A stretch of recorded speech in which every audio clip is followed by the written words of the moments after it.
નમસ્કાર, આપ જોઈ રહ્યા છો નેશન પ્લસ ન્યૂઝ. હું છું આપની સાથે હેતલ ભગત. વડોદરામાં પોલિટેકનિક કોલેજ ખાતે આવતીકાલે યોજાનાર લોકસભાની ચૂંટણીની મતગણતરી દરમિયાન 3 લેયર બંદોબસ્ત ગોઠવવામાં આવ્યો છે. વડોદરા શહેર લોકસભાની ચૂંટણીમાં થયેલા મતદાન બાદ ઈવીએમ અને વીવીપેટ સીલ કરીને પોલિટેકનિક કોલેજ ખાતે રાખવામાં આવ્યા હતા, જેથી ત્યાં કોઈ અનિચ્છનીય બનાવ ન બને તેની પૂરતી તકેદારી રાખવામાં આવી છે. પોલિટેકનિક ખાતે આવતીકાલે 98 ટેબલો ઉપર 19 રાઉન્ડમાં મતગણના થશે. વાઘોડિયા વિધાનસભાની પેટા ચૂંટણીની પણ મતગણના થશે. પોસ્ટલ બેલેટની મતગણતરી માટે પણ અલગથી એક હોલમાં 27 ટેબલની વ્યવસ્થા કરવામાં આવી છે. મતગણતરી પ્રક્રિયામાં 620 થી વધુ કર્મચારીઓ જોડાશે.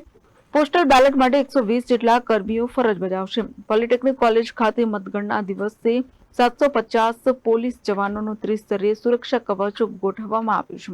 3 લેયરમાં ટ્રાફિક સહિત 750 પોલીસનો ચુસ્ત બંદોબસ્ત ગોઠવવામાં આવ્યો છે. પોલિટેકનિકના પ્રત્યેક માળ ઉપર અગ્નિશામક દળના જવાનો ઉપરાંત આરોગ્ય કર્મીઓ ઉપસ્થિત રહેશે. આવતીકાલે પોલિટેકનિક ખાતે વિધાનસભા 20 વડોદરા વિધાનસભા લોકસભા અને વાઘોડિયા વિધાનસભાની પેટા ચૂંટણી એ બંનેની મતગણતરી રાખવામાં આવેલી છે.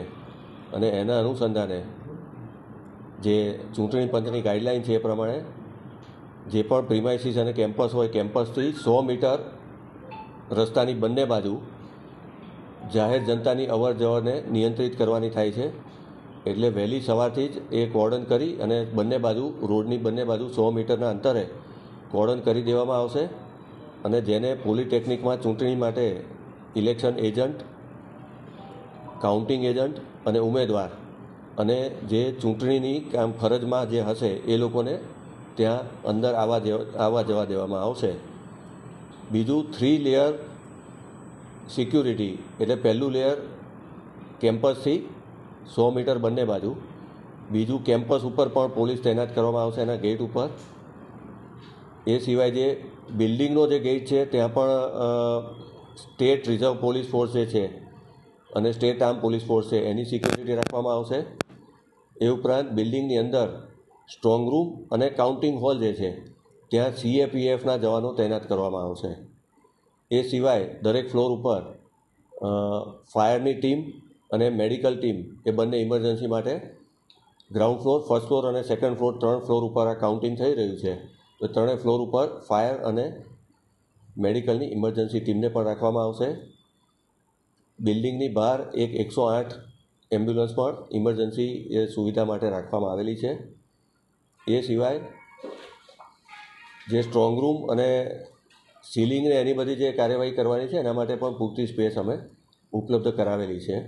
નિયમો ચૂંટણી પંચની જે ગાઈડલાઇન છે એ પ્રમાણે મોબાઈલ ફોન દરેક હોલમાં માત્ર 2 જે ચૂંટણી પંચે નક્કી કર્યા છે એ જે ETPBS અને એનકોરમાં જે OTP આવતો હોય છે એના માટે લઈ જવાના છે. એટલે એક AROનો મોબાઈલ અને અન્ય બીજો જે કોમ્પ્યુટર ઓપરેટર જે હોય છે એટલે જે એનું કામ કરતા હોય એનકોર અને OTPનું, એ 2 સિવાય કોઈ પણ ત્રીજો મોબાઈલ કોઈ પણ અધિકારી પણ લઈને અંદર જઈ શકશે નહીં. અને મીડિયાના મિત્રોને પણ હું ખાસ વિનંતી કરીશ કે ભારતના ચૂંટણી પંચની ગાઈડલાઇન પ્રમાણે કાઉન્ટિંગ હોલમાં જ્યારે જવાનું હોય તો તેમના મોબાઈલ જે આપણે મીડિયા સેન્ટર જે બનાવેલું છે તેમાં ફરજિયાત મૂકીને જવું પડે એવું છે. અને આપની પાસે જે હેન્ડીકેમ હશે તો હેન્ડીકેમ સિવાયનું ટ્રાયપોડ ઉપરનો કેમેરા પણ લઈને નહીં જઈ શકાય અને મોબાઈલથી પણ શૂટિંગ કરી નહીં શકાય. અને એ પણ જે ઈવીએમમાં જે ડિસ્પ્લે થતું હોય કોને કેટલા વોટ મળ્યા કે પોસ્ટલ બેલેટમાં જે ખોલીને જે કાઉન્ટિંગ થતું હોય કે કયો વોટ કોના કેન્ડિડેટમાં ગયો, તો એનું બિલકુલ કોઈ શૂટિંગ હેન્ડીકેમથી પણ કરવાનું નથી. એટલે મીડિયાના મિત્રોને પણ મારી આ ખાસ વિનંતી છે કે અમને ભારતના ચૂંટણી પંચની આ ગાઈડલાઇન અને નિયમનું પાલન કરવામાં સહકાર આપે. કેમેરામેન નવનીત પ્રમાણી સાથે Satyam Nevashkar, nation plus news Vadodara.